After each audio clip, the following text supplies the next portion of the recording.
I'm glad to have you on. And I know yesterday we got into, so we talked about this in the first segment, the podcast. You wrote a very nice note on Instagram, which was entirely unnecessary. I don't want to say apologizing because you shouldn't apologize, but I hope people see that we can have a disagreement and not hate each other. I think that's actually productive. Yeah, and I think so too. And what I'd said to you before we started was that there's what I always try to do with a podcast is try to have a conversation, like two friends just hanging out. And that's what I tried to do at the beginning. And I felt like you kind of had talking points that you wanted to go over, and I wanted to make it more conversational. So I suggested we start drinking, and which is fine for a little while. One would say you almost pressured me to begin drinking. I would say that too.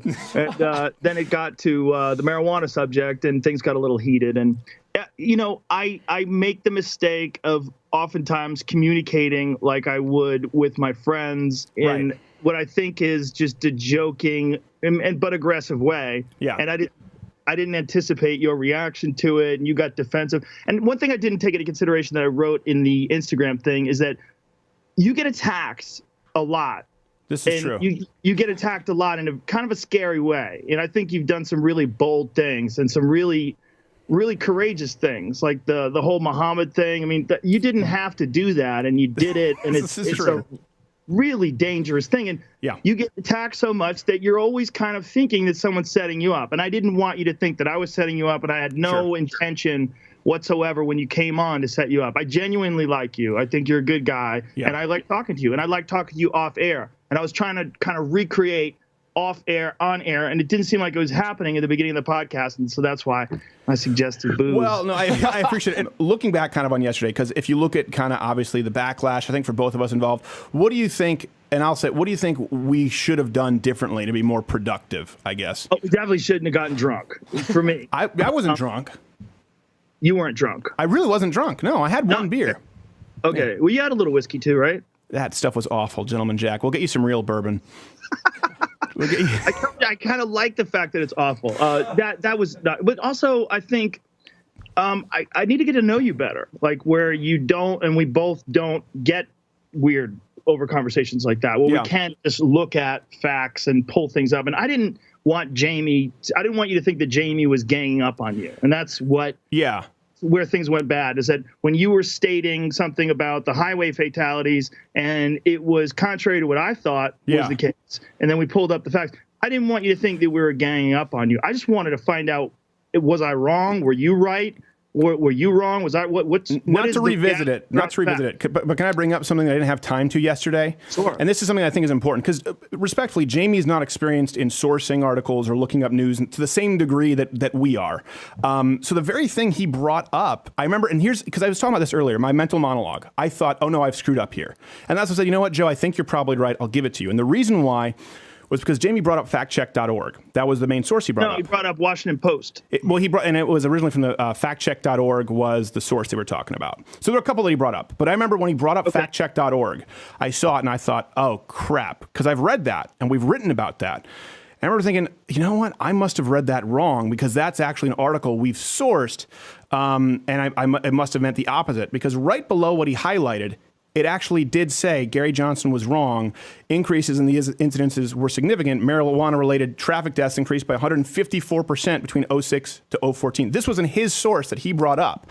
So my point is, I can't read it, right? And this is why I get defensive. I can't read it because this TV's not working. I can't know what Jamie's bringing up. I'm going on memory.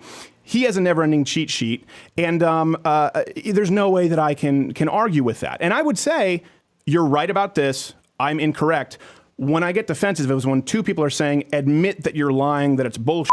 And I really, looking at his own sources, I don't think I was. Well, I don't think we were saying you were lying. What I think we were saying is you were incorrect.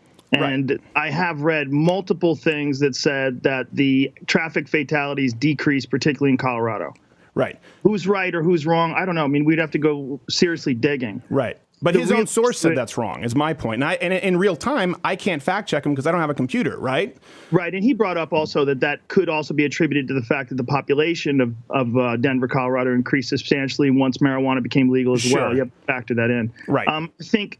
I think when you're talking about driving impaired, I do not think that marijuana has the same effect as alcohol. It certainly doesn't. However, I don't think it's a good idea to drive f***ed up. Right. Whether you're on marijuana, especially on edibles. I mean, edibles hold on a second. That wasn't even a part of the equation. I really would advise against that. Yeah, absolutely. I think we both dug in our heels and we agreed probably on a lot more than we disagreed. I think you're right. I think we definitely both dug in our heels. And like I said, there's a lot involved in that. First of all, I got a hangover from this goddamn pipe that you left me. Really? Oh, yeah. I'm going to send you an article on how to use it properly. Oh, yeah, the tobacco. I was high as a kite from it, for sure. From the tobacco? Yes, yeah. Before I even started drinking, my head was spinning because I definitely was inhaling a bunch of times. You shouldn't do that. And I don't say that because of high. I said because you can actually get little flecks of tobacco in your lungs. That's not filtered. Yeah, I just got here from a yoga class. I took a 90-minute yoga class. I might have coughed some of that up in there. You might cough it up. I might have, some little flakes of tobacco might have come out. Why is Joe behaving like the girl from The Exorcist? Yeah, and I would say this. I will say in my mind too. So I thought, well, did I screw up? And I looked back now, and we talked about it early in the show. I don't think I did. I don't back down the statements that I've made as far as my position. I don't think that you're wrong. My point is, if you look at the articles and how we sourced it, I knew we weren't bullshitting. And I know because, like you said, the left is always going, they're full of shit. This is a lie. I know, hold on a second. This went up. We had a AAA study, the fact check study. There's a difference between bullshitting and having a difference of opinion looking at interpreting data. And I wanted to make that clear because I will still say the jury can be out and you may be right. But it was certainly, I think, a study worthy of note. And then on my side, what I would change is because I know you're Joe Rogan, obviously. I mean, alpha brain, alpha male. I've seen you run roughshod over people who are like, well, okay, Joe. And they get scared. And I didn't want to be that guy because I knew you wouldn't respect that guy who just goes, okay. Maybe you would. Well, I mean, I didn't want you to be defensive, if that's what you mean. I didn't expect you to dig your heels in. I didn't expect you to be submissive either. I just wanted to have a conversation. Yeah. It just didn't go well. You know, there's a bunch of factors. But it's only part of it that didn't go well, which is fascinating because we had a 5-hour podcast. I mean, that was a fucking long podcast. Yeah. And out of that podcast, what was it, like 20 minutes of it, we talked about pot, and that's all anybody is focusing on. Which is, but that's that's because that's what Jamie uploaded as a highlight too. No, he didn't. Oh, did somebody upload it as a highlight? Maybe somebody else did. I don't know. No, I think somebody else did. Yeah. But either way, the conversations that we had before that were very civil. Yeah. And then we ended very civil too. But I think people have this tendency to gravitate towards conflict. They enjoy it. It's like, have you ever gone to, I'm sure you have, you go to a fighter's page after a UFC bout and you read all the shit talk that people say to them? I mean, it's horrendous.